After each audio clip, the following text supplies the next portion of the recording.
Hi, it's Brent Abel, WebTennis, back here with you on this series, which I've lovingly titled The Hideous Tennis Teaching Mistakes That I Used to Make, and what I'm doing now instead. And here's another great one for you, which again, we're going to use a forehand ground stroke as an example, which is you got to hit the ball out in front. Okay, I think that is true. You do want to hit the ball in front. But as a teaching pro, and what I saw their teaching pros do, and so I decided, well, if they're doing it, I got to do the same thing. We got to get out in front. We got to really make sure that contact point's out in front. And so we would take liberties in terms of how far in front that meant. Well, if you look at the pros today, you look at the pros in the past, you look at Boris Becker, Steffi Graf, Becker and Graf, their forehand ground stroke contact point was literally to their side. It was not in front of them. And so I do believe that the contact point has to be slightly in front.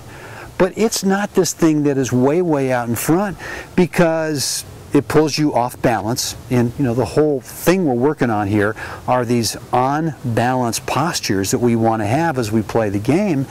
And if you get too far out in front, well, you get way ahead of that on balance posture, and not only do you do a lot of what we call shanking, kind of mishitting forehands, but you just cannot get that swing freedom that you want if you think that you got to hit way out in front. So what I want you thinking about on this is finding a balance, an on-balance posture, so that at contact in here, your head can be right above your shoulders can be right above your waist, which is going to be right about in here. It's not that far in front. Now I want you to tinker with this to make sure that you're not too late or that you're not too far in front.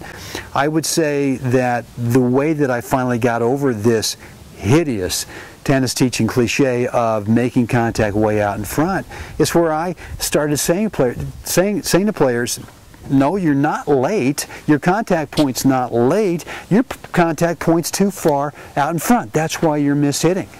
And so once I got into that really got me thinking that, what, we're teaching players to try to take the ball too early, as opposed to really what's the most natural on-balance posture for that contact point that allows you to have swing freedom, which means that you got confidence for racket speed for power and confidence for racket speed for spin.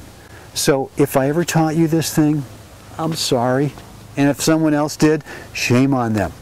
All right, hope today's tip has helped. If you got any questions, let me know right below the video. Have a great day out there.